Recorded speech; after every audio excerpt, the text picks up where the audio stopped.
इसका तर्जुमा क्या है? आप फरमाते हैं इसका मतलब ये है कि जितनी कोई बंदा नेकी करे, अगर उसके मुताबिक नेकी कर दी जाए तो वो बदला होती है, और अगर थोड़ी बढ़ा के की जाए तो वो एहसान होती है। फरमाया रब करीम फरमाते हैं इस तरह करो, जरा सोच लो बचपन से लेकर आखिर तक, जहां तक तुम मौजूद हो, तुम्हारे माँ बाप ने तुम्हारे साथ क्या किया है। अगर उससे बढ़ा के करोगे तो इसका मतलब है तुमने एहसान किया है। माँ बाप जो होते हैं ना, ठंडी छांव, मीठी जिंदगी। माँ अनपढ़ भी हो ना तो कम से कम यूनिवर्सिटी होती है, और बाप अगर बिल्कुल अंगूठा छाप भी हो ना, किसी कॉलेज में, मदरसे में, इदारे में ना पढ़ा हो, तो बेटे के हक में जिन चीजों की जरूरत होती है वो सारी अल्लाह बाप को अता करके भेजता है। माँ बाप को ना कुछ इल्म लदुन्नी अल्लाह देता है कि बच्चों के लिए कैसे आगे बढ़ना है। माँ बाप एक हुस्न है मुआशरे का। रब तबारक व तआला की देखे ना, अल्लाह अकबर, दुनिया में किसी की मोहब्बत जांचनी हो ना तो मोहब्बत की तमसील दी जाती है। तिलकल अमसालु नदरिबुहा लिन्नास, अल्लाह लोगों के समझने के लिए मिसालें बयान फरमाता है। अल्लाह तबारक व तआला ने जब अपना आप समझाना चाहा ना, तवज्जो है मेरी बात पर, जब मालिक ने अपना आप समझाना चाहा तो मेरे रब ने माँ बाप की मिसाल बयान फरमाई। रब्बिरहमहुमा कमा रब्बयानी सगीरा, या अल्लाह उन दोनों पे रहम फरमा। और ये लफ्ज रब यहां दो माने में आया है, उलमा बैठे। रब का माना होता है तदरीजन पालना का, या अल्लाह उन दोनों पे रहम फरमा जिन्होंने मुझे रब बन के पाला। यानी मतलब क्या, यहां रबूबियत का माना पालने के माने में, तदरीजन पालना। मेरे नबी पाक सल्लल्लाहु अलैहि वसल्लम ने फरमाया अल्लाह तुमसे 70 माओं से ज्यादा मोहब्बत फरमाता है। ये इमाम सुयूती ने दुर्रे मंसूर में रवायत लिखी है। अच्छा भाई, अल्लाह ने भी मिसाल माँ की बयान फरमाई। फरमाया घर जाके अपनी अम्मा को देख लो, अम्मा तुमसे कितना प्यार करती है। बस उस प्यार को तोलना शुरू कर तो 70 माओं से भी ज्यादा रब तुमसे मोहब्बत फरमाने वाला है। माँ के सीने में ना, देखे ना, एक बच्ची होती है बीए, वो उसने कर लिया, उसकी अम्मा रोज कहती है बेटे सवेरे उठा कर। सास के पास जाएगी तो वो कहेगी कि इसकी अम्मा ने सवेरे उठना सिखाया ही नहीं, और बेटी कहती है अम्मा जी दो जावांगी वेखी जाएगी। अच्छा, उसकी शादी हो गई, उसकी सास ने आहिस्ता आहिस्ता शिकवे शुरू कर दिए, खामन से कहने लगी तू इसको उठाता ही नहीं सवेरे। वो भी कहता है कमरे में जाके अम्मा शिकवा करती है तू उठती नहीं। और बच्ची लाडली थी, वो नहीं थी उठती टाइम पे। जिंदगी के 22 साल 23 साल वो सवेरे नहीं उठी, वक्त पे नहीं उठी, मिसाल दे रहा हूं। फिर उसी बेटी को अल्लाह ने एक बेटा अता कर दिया। सुबह 100 आवाज उसकी अम्मा देती थी पर उसकी आंख नहीं खुलती थी, लेकिन उसी बेटी का बेटा शहरी के वक्त हल्का सा रोता है। सारी दुनिया सोई है पर अम्मा उसकी फटाफट जागती है, फटाफट जागती है। एक आदमी था तो उसकी बीवी इंतकाल कर गई और उसने तलाक दे दी। 10-11 साल का उसका बेटा था, उसने दूसरी शादी कर ली। एक दिन अपने बेटे से कहने लगा बेटे वो सगी अम्मा ठीक थी या ये वाली ठीक है?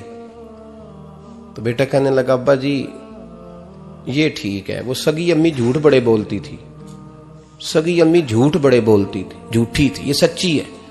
उसने कहा बेवकूफ तेरी मां झूठी थी। उसने कहा अब्बा बड़ी। कहा किस तरह? कहने लगा अब्बा जी मैं ना, कभी आपको पता मैं शरारती हूं, कभी मैं शरारत करता था ना, कोई बर्तन तोड़ देता था तो मेरी सगी अम्मा मुझे थप्पड़ मार के बाहर निकालती थी, कहती थी मैं ताला लगाऊंगी बावर्ची खाने को, तुझे सारी रात रोटी नहीं देनी, तू आज भूखा ही रहेगा, बिल्कुल नहीं देना, सारी रात नहीं देना। बड़े दावे करती थी, कस्में उठाती थी, पर बड़ी झूठी थी। आधा घंटा भी नहीं गुजरता था तो गलियों में मुझे ढूंढने लग जाती थी, ढूंढ के लाती थी, ढूंढ के, और ला के ना तो गलती मेरी होती थी, रोना मेरी अम्मा शुरू कर देती थी, वे ओए मैनू ना सताया कर वे पुत्रा। फिर मेरी मर्जी का खाना मुझे पका के देती थी, मेरी मर्जी का, और फिर मेरी अम्मा मुझे तोहफा भी देती थी। अब्बा जी वो झूठी थी, पहले कह रही थी सारी रात नहीं देना, अब आधा घंटा। ये बड़ी सच्ची है जवाब भाई है। मैं शरारत करता हूं तो थप्पड़ मार के निकाल देती है, कहती है रोटी नहीं देनी। फिर मैं सारी रात रो के गुजारता हूं पर नहीं देती। ये सच्ची है, वो झूठी थी। तू मां के दर्द को क्या समझे। बच्चे तो कहते हैं अम्मा ने हमें कैद कर दिया, अम्मा कहती है मेरी मर्जी से खाओ। और तुझे नहीं पता उसने कैद नहीं किया, वो तुमसे प्यार बड़ा सच्चा करती, और बड़ा सच्चा प्यार करती है तेरे साथ, बड़ा सच्चा। बेटा बर्गर खा के आ जाता है, अम्मा कहती है रोटी खा ले, कहता नहीं आपने बैंगन पकाए हुए हैं मैंने नहीं खाने। तो अम्मा मिन्नतें करती है, कहती है चल तू दस की खाना है, तेनू सेवियां ना बना दिया, फटाफट दाल पक जाएगी, क्या खाएगा। अब्बा जी मेरी तरह करीब से कहते हैं छड़ पर भूख लगेगी तो आप ही खा लेगा। लेकिन अम्मा कहती है इसने रोटी ना खाई तो मुझे नींद नहीं आएगी। तो इस दर्द को समझना। मैं गुलाम हूं एक आस्ताने का, और मैं समझता हूं जो किसी का मुरीद ही नहीं उस पर तो साया ही नहीं, उसे चाहिए किसी बुजुर्ग का साया हासिल करे।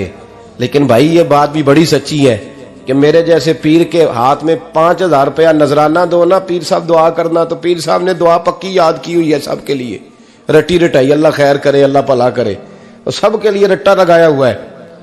और अम्मा को बेटा वैसे ही कह जाए, वैसे ही अम्मा मैं इंटरव्यू देने जा रहा हूं, जरा दुआ करना, वो बीबियां मंगा के दुआए तंजीना पढ़ाना शुरू कर देती है, और सारी सारी रात मुसल्ले पे बैठी। इस दर्द को समझना। और भाई बड़ा वेल ड्रेस बेटा होता है, वेल ड्रेस नौजवान, वो 18,000 का जोड़ा पहनता है, 7,000 का जूता खरीदता है, वो कीमती किस्म की घड़ी इस्तेमाल करता है। लेकिन उसी बच्चे के जब अपने बच्चे होते हैं ना, तो बीबी को कहता है ये ले 10,000 रुपया, बच्चों के कपड़े खरीद ले, मेरे सही है अभी कल ही तो खरीदे थे। और बाप, और तू समझा ही नहीं यार, 30 साल बाप ने जवानी सारी सऊदी अरब को दे दी, लेकिन तेरा ख्याल रखा। मैं ऐसे लोगों को जानता हूं जिन्होंने 30-30 साल परदेश में कंबल नहीं बदला, और जहां गए थे तो एक कंबल खरीदा था फिर बदला नहीं। तू मां बाप के बारे में, और यहां बच्चे हिसाब करते फिरते हैं, भाई तो पिछले महीने भी 5,000 दिता सी, तुसी पैसे दा कर दे की हो, मां बाप से हिसाब करता है तू। तिरमिजी शरीफ के लफ्ज है, एक सहाबी ने आके अर्ज की या रसूल अल्लाह पैसे विरासत के नहीं, मेरे अब्बा जी ने नहीं दिए मुझे, और मैंने खुद मेहनत करके कमाए, अब मेरा अब्बा मुझसे पैसे मांगता है तो क्या करूं, और मेरे हैं, मैंने कमाए हैं, अब्बा जी ने नहीं दिए, विरासत नहीं, हिस्सा नहीं मिला। हुजूर मेरा अब्बा मांगता है तो मेरे लिए हुक्म क्या है। तो नबी पाक ने फरमाया क्या कहा तुमने, पैसे तेरे हैं? कहा हुजूर हाँ। तो फरमाया अब्बा किसका है? कहा या रसूलल्लाह मेरा। तो फरमाया अगर तू अपने वालिद का है तो तेरी हर शय तेरे वालिद की है, तू भी तेरे वालिद का है तो तेरा माल भी तेरे। मां और बाप ये तो हुस्न है जिंदगी का, ये तो वकार है इंसान का। जब तक मां बाप का हाथ पकड़ के चलोगे ना, रास्ते सीधे रहेंगे, और जिस दिन उंगली छोड़ के सड़क पे निकलना पड़ा ना, सर चकराने लगेगा। याद रखना ये बड़ा मुश्किल काम होता है। लोगों का तो रुख ही उस दिन वादे होता है जिस दिन आदमी साये से महरूम होता है। अम्मा तो कमरे में पड़ी हो ना, औरंगजेब आलमगीर की मां फौत हो गई, 350 कमरा था महल का, और अम्मा 12 साल टांगों से माजूर रही औरंगजेब आलमगीर की। अम्मा 12 साल कमरे से निकल नहीं सकी, साथ ही वॉशरूम था या जो भी उस दौर में तरीका था। औरंगजेब जब महल में आते थे तो फिर भी सीधे अम्मा के पास जाते थे, और जब वापस निकलते थे फिर भी अम्मा के साथ। औरंगजेब की मां का जनाजा उठा तो औरंगजेब ने रोना शुरू किया। फिर सालों बीत गए पर उसके आंसू खुश्क नहीं होते थे। एक शख्स ने कहा तेरी कोई अनोखी मर गई है, सारी दुनिया की मरती हैं। उसने कहा मैं बादशाह हूं, 24 घंटे लोगों का आना जाना है, बड़े दबदबे हैं, बड़े डेरेदारियां हैं, बड़ी भैंसें, बड़ी गायें, बड़े खाने वाले, बड़े लांगरी। मेरी मां बूढ़ी थी, एक कोने में पड़ी रहती थी, पर जब से वो गई है ये मुझे महल नहीं लगता, मुझे कब्रिस्तान लगता है। मुझे लगता है ये कब्रिस्तान है। मां और बाप तो तेरी नेमत है भाई। हम बच्चे, हमारे आजकल के बच्चों ने एक मसला बड़ा पक्का याद कर लिया, कहते मौलाना पीर साहब पसंद की शादी करना जायज नहीं। मैं कहता हूं साहब और भी बड़ी चीजें जायज है, सिर्फ एक ही शय जायज रह गई है। रसूल पाक सल्लल्लाहु अलैहि वसल्लम सिवाय अल्लाह के किसी के पाबंद नहीं, किसी के पाबंद नहीं। पर जनाब सैयदा खतीजतुल कुबरा रदी अल्लाह ताला अन्हा ने पैगामे निकाह दिया, या रसूलल्लाह मैं शादी करना चाहती हूँ, हुजूर किसी के पाबंद नहीं। पर मेरे महबूब ने फरमाया मेरा चचा मेरे वालिद की जगह है, मैं अपने चाचा से पूछ के तुम्हें जवाब दूंगा। यह है पसंद की शादी जो मेरे नबी ने बयान फरमाई है। तू सारा कुछ क्रॉस कर करके गुजर जाता है। यहां तो हाल यह है कि पालने वाला कोई और साये में बैठने वाला, बाग तेरे दी कर कर राखी मैं सारी उम्र गुजारी, तो जदों ये फल पकन ते आया ते लै गए होर व्यापारी। और बेटा गुजरता है अम्मा के दरवाजे के आगे से, अम्मा के दरवाजे के आगे बेटा अमरूद लेके आया है 6 किलो। तवज्जो है मेरी बात पर? इधर देखें जी, छोड़ें थोड़ी देर हमारी सुने। वो अमरूद लेके आया 5-6 किलो, तो अम्मा के दरवाजे के करीब से गुजर गया रात को। तो कमाई खाने का टाइम आया ना, तो गुजर गया। तो वो वजीर आजम से डरता है ना, तो जाके बीबी से कहता है बीबी के हकूक देना भी रसूलुल्लाह की सुन्नत है। लेकिन ये क्या बात हुई, तूने बीवी और मां का मुकाबला शुरू करा दिया? समझ तो सही, ये तेरे लिए काबे की जगह है और तू बीवी के लिए काबे की जगह है। उसे भी समझना चाहिए, गौर करना चाहिए। 5 किलो अमरूद लेके तो मां के कमरे के करीब से गुजर गया है। बीबी को जाके कहता है चल आधा किलो अम्मा को भी दे आ, उसके कौन से दांत हैं। तो प्लेट में डाल के वो लाई है। तू समझा ही नहीं, तूने गौर ही नहीं किया। बंदा तो वो ठीक नहीं था, नेपोलियन। पर किसी ने उससे पूछा था बता जिंदगी में पैसे लेने का मजा कब आया?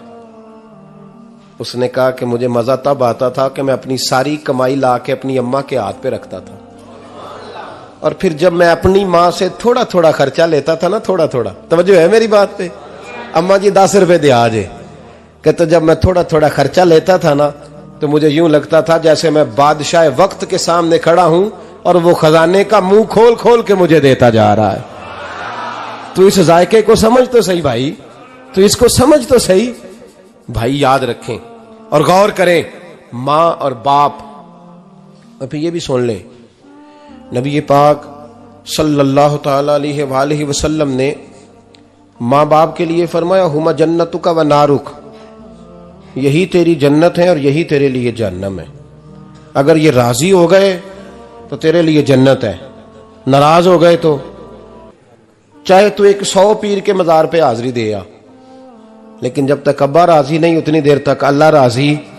ये हदीस पाक है, हुजूर ने फरमाया जिसके वालिद राजी उसका अल्लाह राजी, और जिसका बाप नाराज उसका अल्लाह। हाँ बेशक, अब ये हदीस है ना, तो सारे वली एक तरफ बैठ जाएं, कहें या अल्लाह बख्श दे मुरीद को, लेकिन अगर अब्बा कहे या अल्लाह ना माफ करना, तो अल्लाह उन औलिया की नहीं मानता, वालिद की मानता है। इसलिए बुल्ले शाह आसमानी उड्डियां पढ़ना है, जेड़ा घर बैठा उन्होंने पढ़िया ही नहीं। भाई याद रखो, माँ बाप से प्यार करो, इनकी खिदमत करो, इनके पास बैठा करो, और माँ बाप को टाइम दें, वक़्त दें, चंद घड़ियां उनके पास बैठें। आप यकीन करें, अब्बा जी से आप मशवरा कर ले, सिर्फ मशवरा, मर्जी बेशक अपनी करें, लेकिन उस मशवरे में आपको इतना साया मिलेगा कि जिंदगी में कभी नाकामी नहीं होगी। पर असी सज्जन दी मननी, अब्बे दी नहीं मननी। वो फटे पे जो नलायक हमारी तरह का बैठा है उससे मशवरा लेना है, वालिद से नहीं लेना। बाप के पास बैठे, उससे मशवरा लें। मेरे अब्बा जी किसान थे, मैंने अपनी जिंदगी में ढेरों चीजें अपने बाप से सीखी हैं, दर्जनों चीजें सीखी हैं। मेरे वालिद बड़े खुददार थे, मिजाज में अजीब सी खुददारी थी। कोई बंदा कभी हाल पूछ लेता था ना कि हालात किस तरह के हैं, तो फरमाते थे भाई अगर बताना हुआ तो अपने अल्लाह को बताऊंगा। अल्हम्दुलिल्लाह बड़ा फजल है, मैंने उनके हाथों पे हमेशा छाले देखे, हमेशा छाले, लेकिन उनका हाथ कभी किसी दुनियादार के सामने फैलता हुआ नहीं देखा। लोग मुझे कहते हैं आप किस पीर साहब के साहबजादे हैं, तो मैं कहता हूं मैं उस पीर का साहबजादा हूं जिसने मेहनत करके हलाल की कमाई खाई सारी जिंदगी। ये लोग पीर नहीं होते, ये मुर्शिद नहीं होते, और मैंने दर्जनों चीजें सीखी उनसे। तो सीखने तो बैठ, तुझे हजारों चीजें मिलेंगी।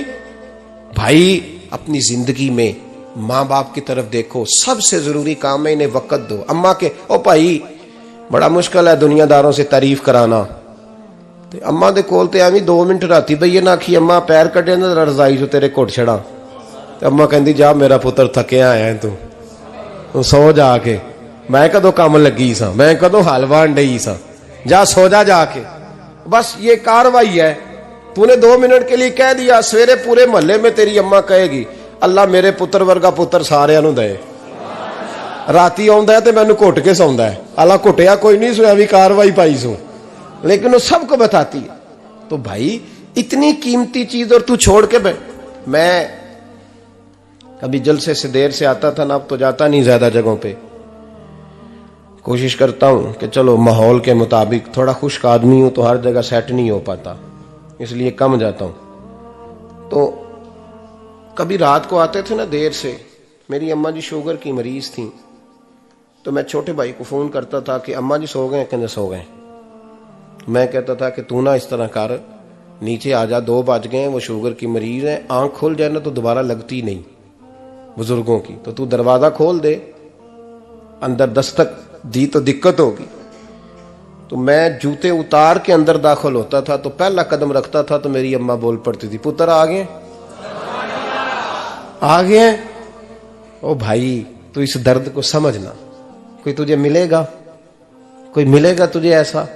अब मैं दूर दराज भी चला जाता हूं, उनकी जिंदगी में नहीं जा पाया, कहते हमने नहीं जाना, घर में रहना है, इस कैफ को समझ ले, इस दौलत के करीब हो जा। हजरत अबू हुरैरा रदी अल्लाह ताला अन्हु फरमाते हैं मेरी अम्मा बूढ़ी थी, मैं उनकी खिदमत करता था। बाप की खिदमत और माँ की खिदमत सबके हिस्से में नहीं आती, ये रब जिसे महबूब रखता है उसे ये मौके अता करता है। खुश नसीब है जिसे बूढ़ा बाप मिले और वो नौकरी करे, खुश किस्मत है जिसको बीमार माँ मिले और वो नौकरी करे। हजरत अबू हुरैरा फरमाते मेरी अम्मा बूढ़ी थी, तो उनका मैदा कमजोर हो गया था, तो मैं उठा के पखाना पेशाब करता था तो कई दफा मेरे ऊपर कर देती थी। ये हजरत इब्न जौजी अलैहिर्रहमा ने इसको लिखा है। फरमाते हैं मेरे दिल में ख्याल आता था कि मैं बड़ा खिदमत गुजार हूं अपनी माँ का। एक दिन मैं हजरत उमर के पास बैठा था उनके दौरे खिलाफत में, तो एक शख्स आ गया। उस शख्स ने आकर के कहा कि हजरत उमर से हुजूर एक मसला पूछना है। फरमाया पूछो। वो कहने लगा हुजूर मेरी अम्मा बूढ़ी हो गई है, बीमार रहती है, मरीजा है, मुझे आवाज देती है बेटे पेशाब आया है, आवाज देती है, तो मैं अम्मा को उठाता हूं। अभी मैं बैतुल खिला तक, वॉशरूम तक जाता नहीं कि मेरी अम्मा मेरे ऊपर पेशाब कर देती है। हजरत उमर से कहने लगा हुजूर बचपन में मैं अम्मा पे पेशाब करता था, अब अम्मा मेरे ऊपर कर देती है, तो हक अदा हो गया ना। हजरत अबू हुरैरा कहते हैं जब उसने सवाल पूछा तो मेरे भी कान खड़े हो गए। मैंने कहा ये तो मेरे वाला मसला पूछ रहा है, मेरे वाला मसला पूछ रहा है। मेरे पास एक दोस्त जुमा पढ़ने आते हैं बड़ी दूर से, मुझे कहने लगे हजरत साहब जदों भी मैं आउना ना तुसी मेरी ही गल छेड़ देंदे हो, वो जो बात होती है ना बिल्कुल मेरी होती है। मैंने कहा नहीं यार, जो मैं कर रहा होता हूँ वो मेरी भी होती है, वो सारे मुआशरे की होती है। हमें लगता है कि मेरी हो रही है, हालांकि वो बात हमारी सबकी मुश्तरका होती है। सुन ले और याद रख लें। हजरत अबू हुरैरा फरमाते मेरे कान खड़े हो गए। मैंने कहा इसने तो मेरी बात पूछनी शुरू कर दी।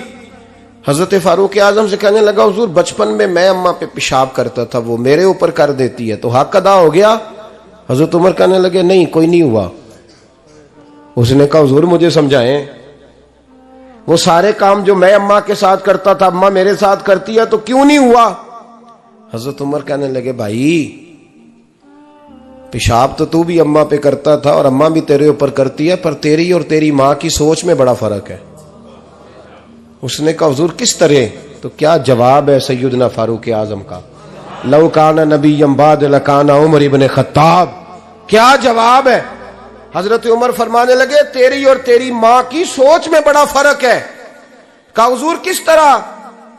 फरमाया जब तेरी अम्मा तेरे ऊपर पेशाब करती है ना, तो तू दुआ करता है कि या अल्लाह बूढ़ी हो गई है इसे पर्दा दे दे, और जब तू अपनी अम्मा पे पेशाब करता था तो वो दुआ करती थी या अल्लाह मेरे लाल को लंबी जिंदगी अता फरमा। फरमाया ये तेरा और उसका फर्क है, तू पर्दे की दुआएं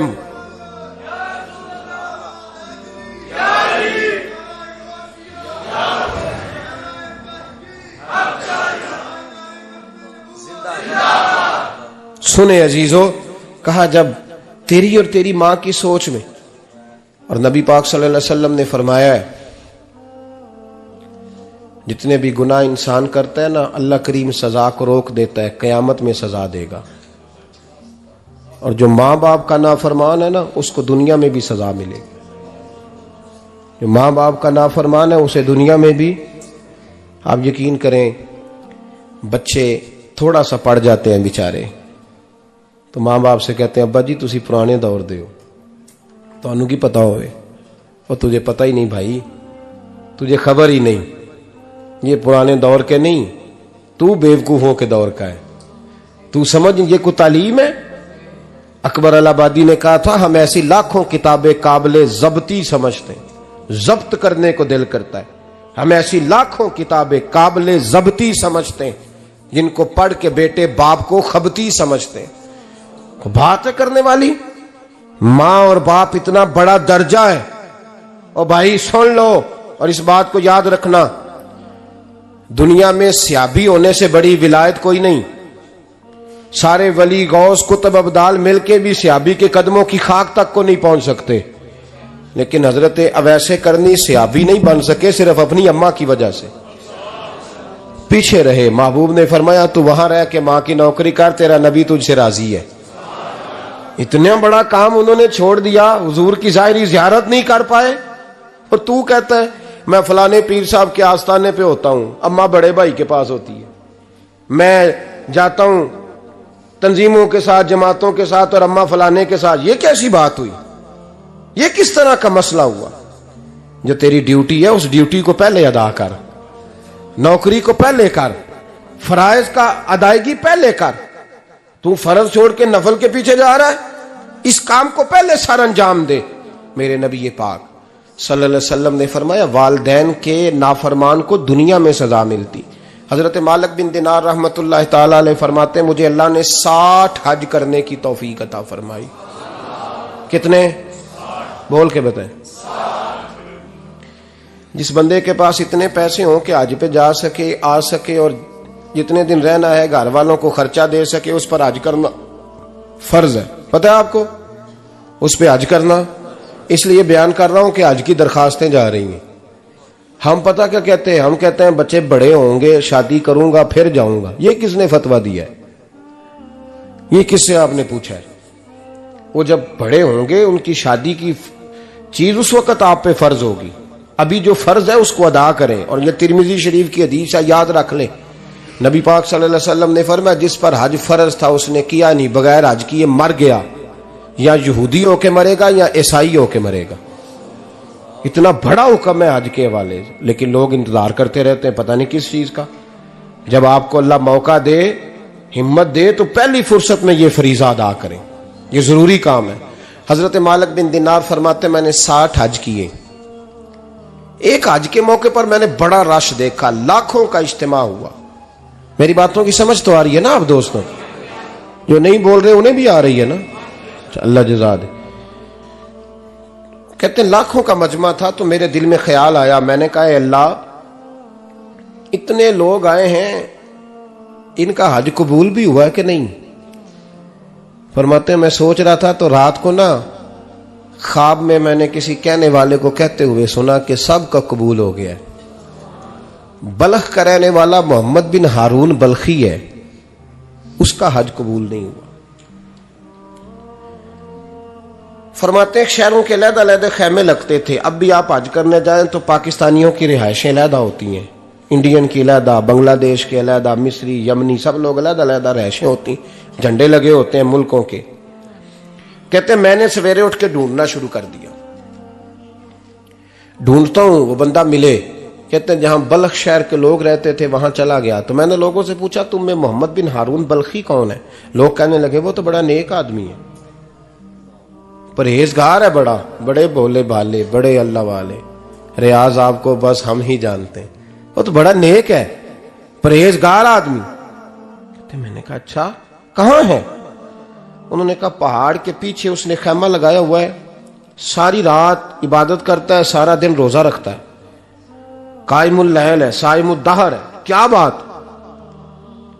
फरमाते मैं उन लोगों की बात सुन के हैरान हो गया कि मुझे क्या बताया गया, ये क्या कह रहे हैं। फरमाते मैं पहाड़ के पीछे गया। हजरत मालिक बिन दिनार अलैहि रहमा फरमाते हैं जब मैं वहां पहुंचा तो मैंने उस शख्स को मुसल्ले पे बैठे देखा। कसरत इबादत के आसार उसके वजूद पर नजर आ रहे थे। सीधा बाजू उसका कटा हुआ था। फरमाते 2 रकते मुकम्मल करके ना मैंने उससे अस्सलामु अलैकुम कहा तो मुझे कहने लगा वालेकुम अस्सलाम, आप मालिक बिन दिनार हैं। मैंने कहा बड़ी इसकी फिरासत है। फरमाते फिर उसने ठंडी सांस ली, कहने लगा आपको ख्वाब आई होगी कि मेरा हज कबूल नहीं हुआ। फरमाते मुझ पर और बिजली गिरी कि क्या कह रहा। फरमाते मैंने कहा यार लोग भी तेरी तारीफ कर रहे हैं और तेरी बसीरत भी बड़ी है, तो ये माजरा क्या है। कहने लगा आप ना पूछें। ये कह के उसने रोना शुरू किया, देर तक रोता रहा। मैंने कहा नहीं यार तू बता। कहने लगा नहीं आप ना पूछें, आप नाराज होंगे। मैंने कहा मैं नहीं होता, तू बोल ना। कहने लगा हुजूर 24 साल हो गए मुझे हज करते हुए, 24वां हज है मेरा, और हर साल कोई अल्लाह का वली आके बताता है कि जा चला जा तेरा कोई नहीं कबूल हुआ।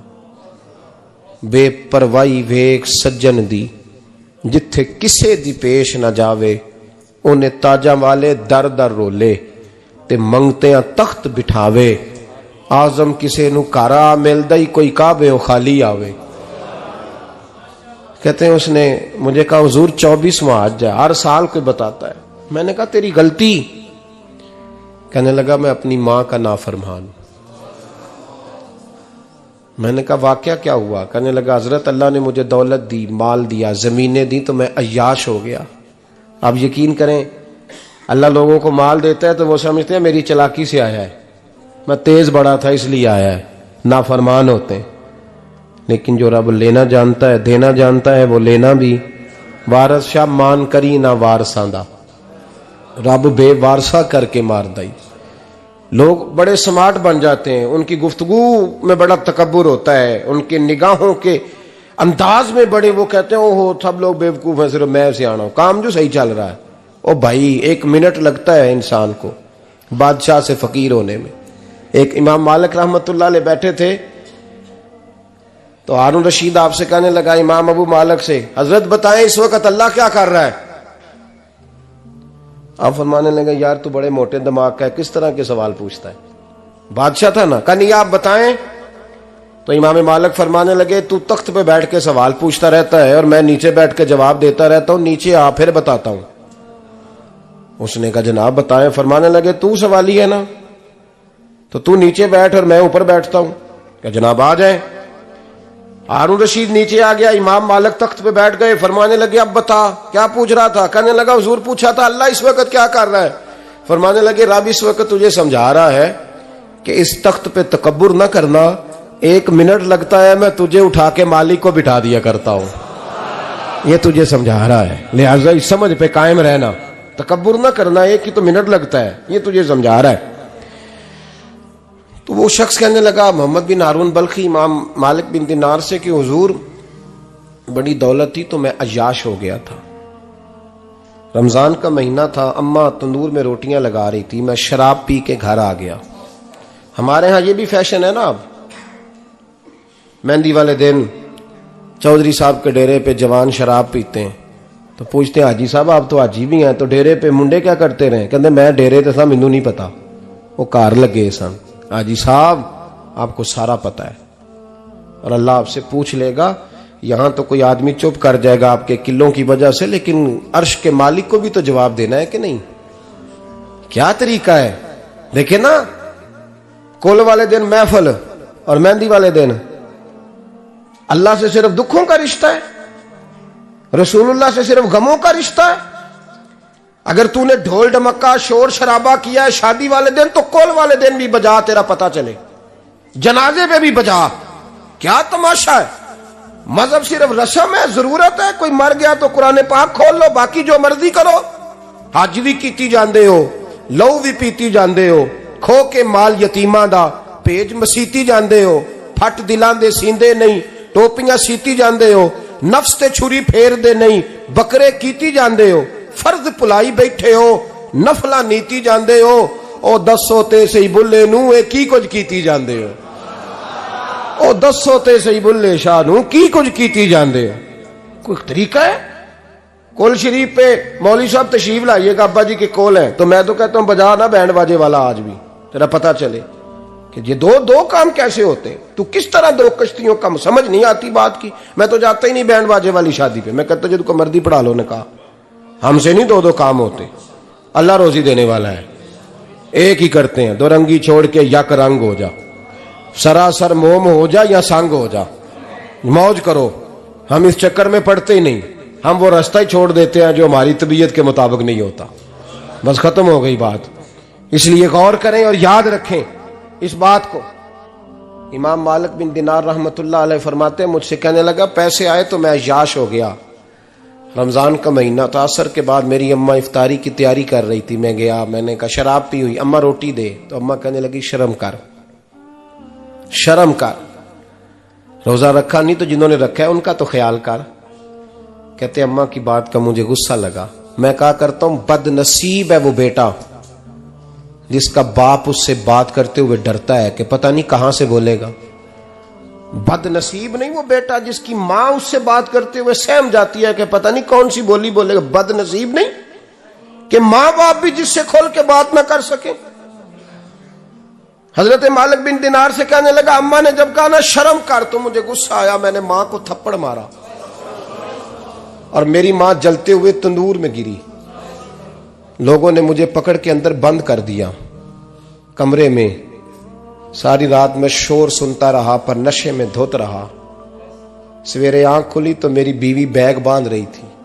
मैंने कहा कहां जा रही हो? कहने लगी जो मां का नहीं बना मेरा कैसे बनेगा।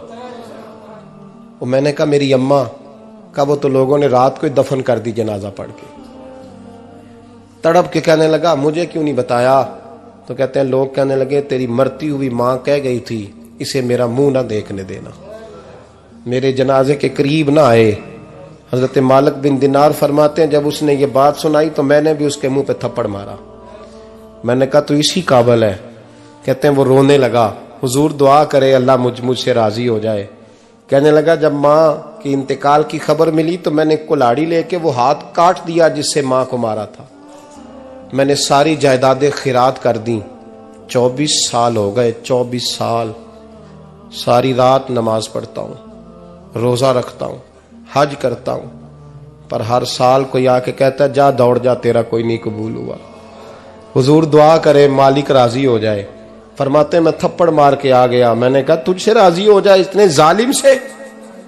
इमाम मालिक फरमाते हैं रात को आके सोया तो मुझे ख्वाब में रसूल पाक का दीदार हुआ। तो नबी पाक अलैहिस्सलाम ने फरमाया मालिक तू उसे मायूस क्यों कर आया है? अल्लाह तो बड़ा मेहरबान है। कहा हुजूर मां के नाफरमान को माफी कैसे मिलेगी?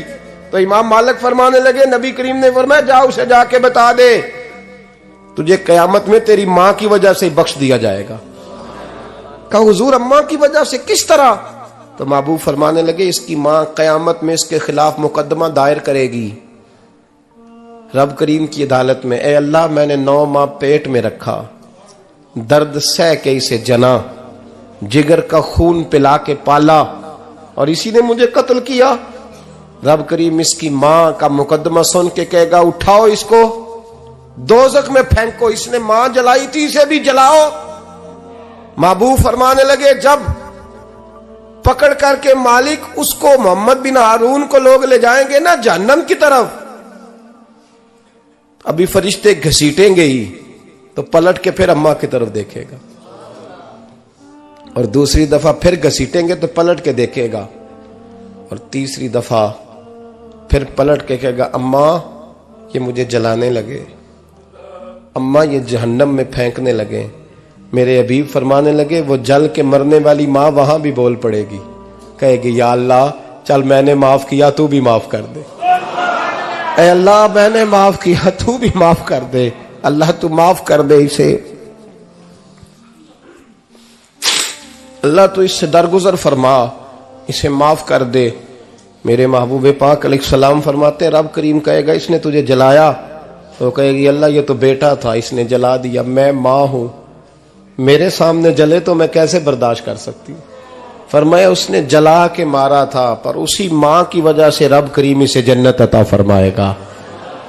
पलटा जा जाके मां के पैरों में बैठ जा, सवेरे अनपढ़ बाप से दुआ कराया कर, जा बिल्कुल अंगूठा छाप बाप से सुबह दुआ कराया कर, देख रब करीम तेरे लिए रहमतों के दरवाजे खोल देगा।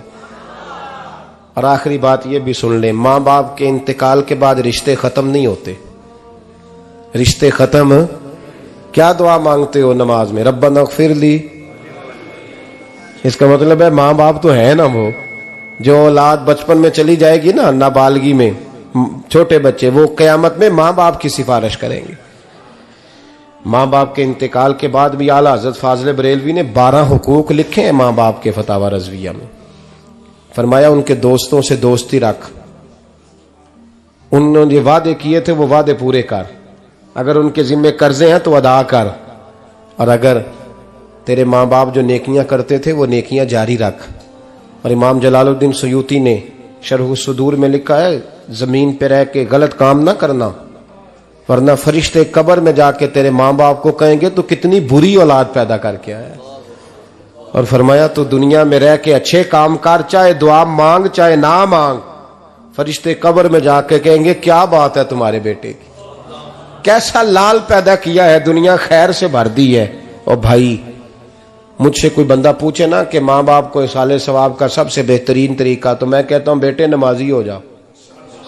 क्या कर, ताकि हर नमाज की आखिरी रकत में तू कहे रब्बना इग़फिरली। नमाज अल्लाह की, जिक्र माँ बाप का अल्लाह ने रख दिया है, रब्बना इग़फिरली हर नमाज की हर आखिरी रकत में खत्म शरीफ पढ़ा जाएगा। और नमाज के अंदर पढ़ेंगे इंशाअल्लाह ताला, पढ़ेंगे नमाज इंशाअल्लाह, वादा नहीं करा रहा। दाढ़ी किसकी सुन्नत है? नहीं, जिन्हें नहीं रखी हो बोलो, जिन्हें रखी हो तो बोलन डया ने।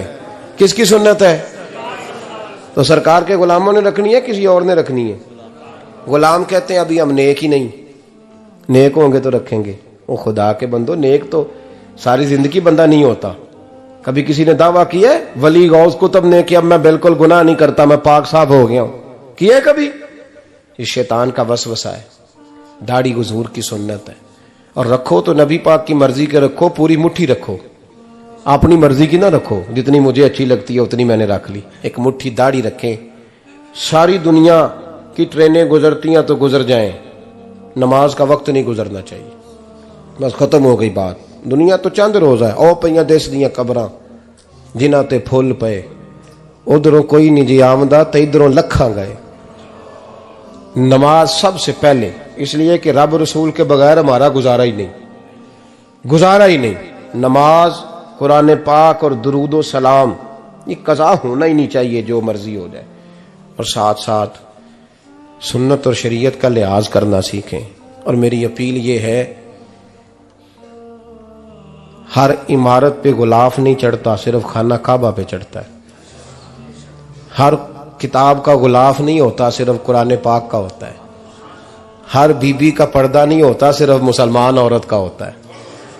जो चीजें पर्दों में होती हैं ना, वो मुकद्दस होती हैं। और भाई टाफी से भी रैपर उतार दो तो मक्खियां बैठने लगती हैं। तो जो बीबी पे पर्दा होगी उस पर बुरी नजरें नहीं जमेंगी।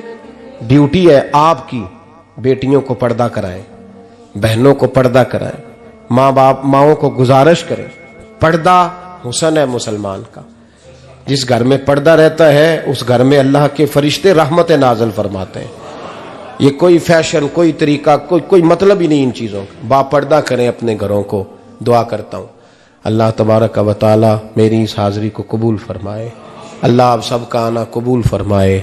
और जो कुछ मैंने कहा अल्लाह तबारक व तआला हमारे दिलों में, हमारी रूहों में इस जज्बे को जागुज़ी फरमाए। आखिर दावाना अल्लाह सलामत रखे। अब काफी नहीं हो गया काम? मैं तकरीर भी इतनी करता हूँ 35-40 मिनट की, यहां तो कुछ ज्यादा हो गई है मेरा ख्याल है। तो थोड़ी बात करने की कोशिश किया करता हूँ। चलो मेरी राय ये है कि खुराक थोड़ी हो तो हजम जल्दी हो जाती है। अरसलान साहब से मैंने कहा मेरा खाना ना पकाना। मेरा मौक़िफ़ ये है कि महफ़िलें सस्ती करनी चाहिए ताकि ज्यादा होनी शुरू हो जाए। महंगी बड़ी है, इसलिए मैं दस ना माड़ा बंदा ते हाथ ही नहीं ना पाता। तो मैं कहा करता हूं कि कम से कम खर्चा हो। हमारे करोड़ों रुपया सालाना लगता है महफिलों पे, अगर अरबों कह दूं तो फिर भी बात गलत, लेकिन उसका रिजल्ट हमें उस तरह का नहीं मिलता जिस तरह का मिलना चाहिए। देखें ना, आपने अजमत वालदैन पे प्रोग्राम किया, मेरी राय यह है कि हुकूक ज़ौजैन पे भी होना चाहिए, और शादी से पहले हर बच्चे को मियाँ बीवी के हुकूक का पता होना चाहिए। बाद में 3 तलाकें दे के आ जाते हैं, कहते हैं मैंने पता ही नहीं सी। तो अगर पहले पता कर लेंगे तो ये तमाशा नहीं लगेगा, लेकिन ये काम होता नहीं। बहन भाइयों के हुकूक पर बात होनी चाहिए, ये बड़े जरूरी काम है। और ये भी सारा मेरे नबी पाक का मिलाद ही है, इसलिए कि ये बातें मुस्तफ़ा ने सिखाई हैं हमें सल्लल्लाहु। एक बात कही हजरत ने, मैं अर्ज कर देता हूं। मुहद्दिस इब्न जौज़ी रहमतुल्लाह अलैह एक बुजुर्ग के बारे में फरमाते हैं, वो कहते हैं कि बाज लोगों ने तो उनका अपना नाम लिखा है, और बाज जगह पे एक और बुजुर्ग का जिक्र है, और बयान रवायत हज़रत मुहद्दिस इब्न जौज़ी फरमाते हैं। वो कहते हैं कि मैं घर में कोई काम कराना था, काम होते हैं ना छोटे मोटे घर में, तो फरमाते हैं मैं मजदूर लेने गया बगदाद में। चौकों पे मजदूर सारी उम्र का मजदूर ही है ना बेचारा। अमीर तो अमीरतर होता जा रहा है और गरीब गरीबतर हो रहा है। हमारे तो पीर भी लोगों को कह रहे हैं फकीर हो जाओ, खुद अमीर होते जाते, खुद रोज बरोज अमीर हो रहे हैं। दुनिया को कह रहे हैं फकीर हो जाओ, तुम भी तो थोड़ा फकर इख्तियार करो ना भाई, जो दर्ज दे रहे हो। इल्ला माशाअल्लाह, सबकी बात नहीं करता।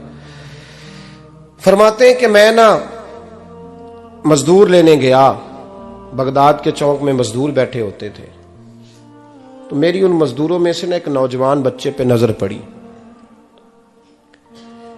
बड़ा कमजोर सा वजूद था, लेकिन चेहरे पर इबादत का निशान था। माथा बताता था कि नमाज का बड़ा ख्याल रखता है। मैं उसके करीब गया, चेहरे भी बड़ा कुछ बताते हैं ना, चेहरों में भी बड़ी रानाई होती है। फरमाते हैं मैं करीब गया, मैंने उसको कहा बेटे मजदूरी करोगे? तो कहने लगा मजदूरों में बैठा हूं तो हुजूर मजदूरी के लिए ही तो बैठा हूं। तो मैंने कहा कि चलो फिर। कहने लगा नहीं मेरी कुछ शर्तें। मैंने कहा बताओ? कहने लगा पहली शर्त यह है कि लोग 4 दिनार दिहाड़ी लेते हैं, मैं 3 दिनार लूंगा। मैंने कहा यार बे तो बड़ी बेहतरीन है, बाकी भी इस तरह की रख ले। उसने कहा हुजूर दूसरी शर्त यह है कि मैं आपकी मुकम्मल बात मानूंगा, लेकिन जब अजान हो जाएगी फिर आपकी नहीं सुनूंगा। तीसरी बात उसने ये की कि हुजूर मैं आपके घर में काम करूंगा पर आपके किसी सवाल का जवाब नहीं दूंगा। कहते हैं मैंने कहा यार तू बड़ा अजीब है, शर्तें तो मालिकों की होती हैं। कहने लगा जी बहरहाल मैं शर्तें लगा के जाता हूं। फरमाते हैं मैं उसे घर ले आया,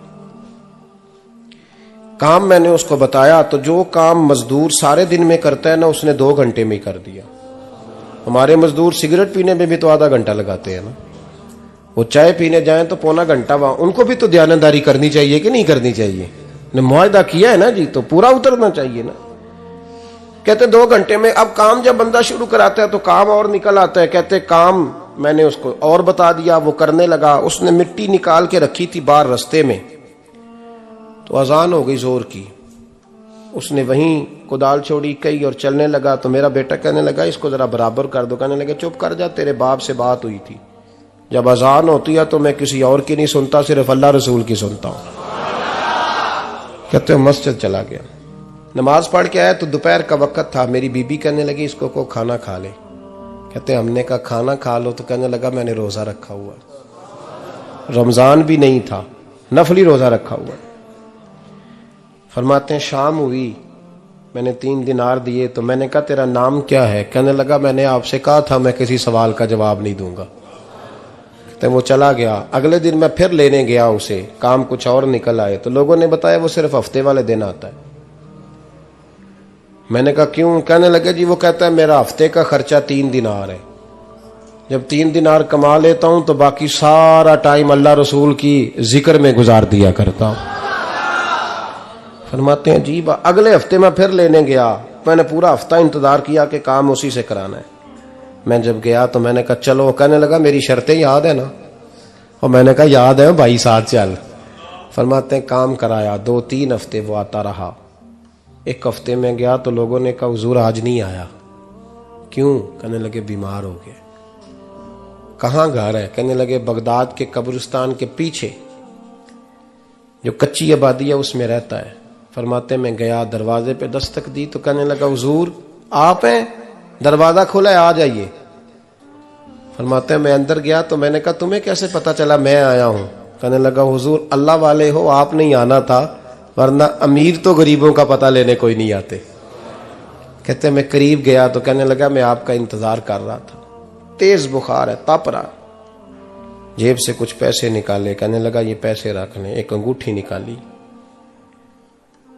कहने लगा हुजूर आज रात को मेरा इंतकाल हो जाएगा, इन पैसों का कफन खरीद के सुबह जनाजा पढ़ के मुझे दफन कर देना, और जब दफन करो तो ये अंगूठी लेके असर के बाद हारून रशीद के पास जाना। आप उसे कहना मैंने मिलना है, पर वो आपको टाइम नहीं देगा। आप उसको आवाज दीजिएगा कि तेरी एक अमानत है मेरे पास, फिर वो आपसे मिलेगा तो अंगूठी दे दें, फिर आप मेरी तरफ से फारिग हैं। हजरत फरमाने लगे तेरा नाम? और कहने लगा हुजूर वक्त थोड़ा है, आज रात मैंने जाना है, बड़ी लंबी माफी मांगनी है रब करीम से, अगर मुनासिब समझे तो मुझे अपने रब से तन्हाई करने दे। फरमाते हैं मैं आ गया, पर उसकी बातों ने मुझे सारी रात सोने नहीं दिया। फरमाते हैं सुबह बड़ी मुश्किल से सूरज निकला, मैं गया, दरवाजे पे हाथ रखा तो दरवाजा खुला हुआ था। अंदर दाखिल हुआ तो खुशबुएं मेरा इस्तकबाल कर रही थी। जब चेहरे से कपड़ा हटाया तो उसका तो इंतकाल हो चुका है, इंतकाल हो चुका है, ऐसे है जैसे किसी का दीदार करके सोया है। कहते मैं तो 2 आदमी ले गया था जनाजे पे, पर पता नहीं दुनिया किधर किधर से आई, कहां कहां से। अखां जदों मीटियां जमाना मैनू रोवेगा, अपना ते अपना बेगाना मैनू रोवेगा, अपना ते अपना। और मियां साहब ने कहा था बाद मरन दे मुखड़ा मेरा हो जावे जे ताजा, फिर समझ लेना महबूब मेरे ने आन पड़िया जनाजा। और किसी उर्दू के शायर ने कहा था मेरे मरने पे हर सू शोर मच जाएगा देखोगे, अल्लाह को मेरे मरने पे हर सू शोर मच जाएगा देखोगे, कहने अलविदा सरकार खुद तशरीफ लाएंगे। फरमाते हैं मैं तो 2 बंदे ले गया था, पर पता नहीं मखलूक कहां कहां से आई।